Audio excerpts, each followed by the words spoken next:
তো বন্ধুরা, কথা মতো বোমযাত্রীর সেকেন্ড পার্ট গল্প নিয়ে হাজির হলাম। তো চলুন গল্পটি শুরু করা যাক। ছিল কিছু গোসাপের ছাল, তাই নিয়ে এলুম।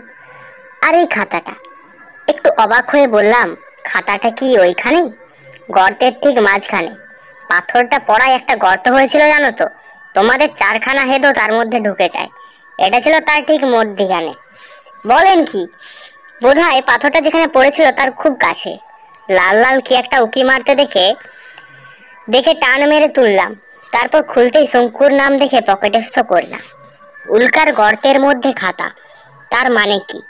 পড়ে দেখো, সব জানতে পারবে। তোমরা তো বানিয়ে গল্পটা তো লেখো, আমিও লিখি।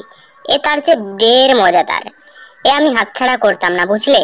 নেহাত বড় টানাটানি যাচ্ছে তাই। টাকা বেশি ছিল না কাছে, তাই ছাড়া ঘটনাটা পুরোপুরি বিশ্বাস হচ্ছিল না। তাই 20 টাকা দিলাম ভদ্রলোককে। দেখলাম তাতেই খুশি হয়ে আমাকে আশীর্বাদ করে চলে গেলেন। তারপর পূজার গোলমালে খাতাটার কথা ভুলেই গেছি। এই সেদিন আলমারি খুলে চলন্তিকাটা টেনে বার করতে গিয়ে ওটা বেরিয়ে পড়লো। খাতাটা হাতে নিয়ে খুলে কেমন যেন খটকা লাগলো। যতদূর মনে পড়ে, প্রথমবার দেখেছিলাম কালির রং সবুজ, আর আজ দেখছি লাল। এ কেন হলো? খাতাটা পকেটে নিয়ে নিলাম। মানুষেরও তো ভুল হয়, নিশ্চয় অন্য কোনো লেখার সবুজ কালির সঙ্গে গোলমাল করে ফেলেছি। বাড়িতে এসে আবার খাতাটি খুলতে বুকটা ধড়াস করে উঠলো।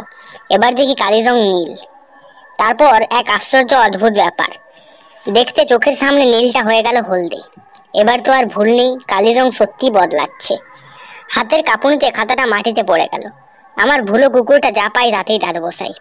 খাতাও বাদ গেল না। কিন্তু আশ্চর্য, যে দাঁত এই দুদিন আগে আমার নতুন তালতলার চটিটা ছিঁড়েছে, ওই খাতার কাগজ তার কামড়ে কিচ্ছু হলো না।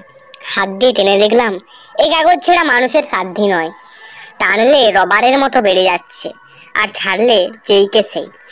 কি খেয়াল হলো, একটা দেশলাই জেলে কাগজটা ধরালাম, পুড়লো না। খাতাটা 5 ঘন্টা উনুনের মধ্যে ফেলে রেখে দিলাম। কালির রং যেমন বদলাচ্ছিল তেমনই বদলালো, কিন্তু আর কিচ্ছু হলো না। সেই দিন রাত্রে ঘুমটুম ভুলে গিয়ে 3টে অবধি জেগে খাতাটা পড়া শেষ করলাম। যা পড়লাম তা তোমাদের সামনে তুলে দিচ্ছি। এসব সত্যি কি মিথ্যা, সম্ভব কি অসম্ভব, তা তোমরা বুঝে নিও। 1 জানুয়ারি। আজ দিনের শুরুতে একটা বিশ্রী কাণ্ড ঘটে গেল। রোজকার মতো আজও নদীর ধারে মর্নিং ওয়াক করতে বেরিয়েছিলাম। শোবার ঘরে ঢুকতে একটা বিদঘুটে চেহারার লোকের সামনে পড়তে হলো। চমকে গিয়ে চিৎকার করে বুঝতে পারলাম যে ওটা আসলে আয়না, এবং লোকটা আর কেউ নয়, আমারই ছায়া। 1 বছরে আমার চেহারা ওই রকম হয়েছে। আমার আয়নার প্রয়োজন হয় না বলে ওটার উপর ক্যালেন্ডারটা টাঙিয়ে রেখেছিলাম। আজ সকালে বোধহয় প্রহ্লাদরা বছর শেষ হয়ে গেছে বলে সর্দারি করে ওটাকে নামিয়ে রেখেছে। ওকে নিয়ে আর পারা গেল না। 27 বছর ধরে আমার সঙ্গে থেকে আমার কাজ করে ওর বুদ্ধি হলো না। আশ্চর্য। চিৎকার শুনে প্রহ্লাদ ঘরে এসে পড়েছিল। ওকে একটু শিক্ষা দেওয়া দরকার। আমার একটা স্নাপ গান বা একটা যন্ত্র তৈরি করেছি। ওর উপর সেটা পরীক্ষাও করা হয়ে যাবে এবং শাস্তিও দেওয়া হবে। দেখলাম এই নস্যির যা তেজ, তাকে তাক করে গোফের কাছে মারতে পারলে যথেষ্ট কাজ হয়।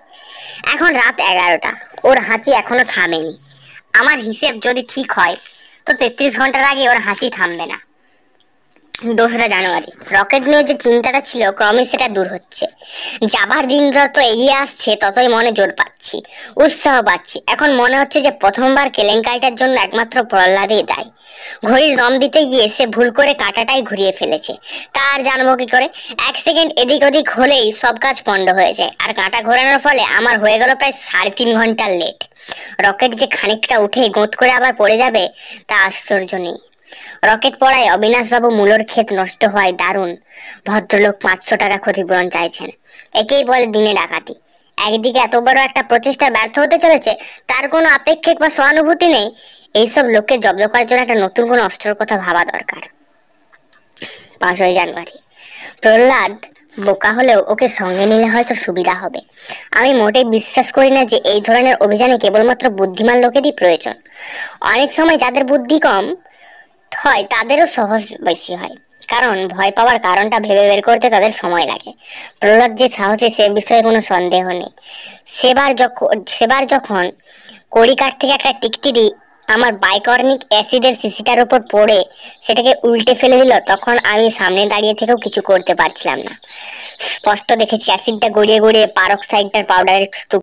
বন্ধুরা, গল্পটি ভালো লেগে থাকলে প্লিজ দয়া লাইক কমেন্ট এবং সাবস্ক্রাইব করবেন এবং পরবর্তী পার্ট দেখতে হলে আমাকে কমেন্টে জানান।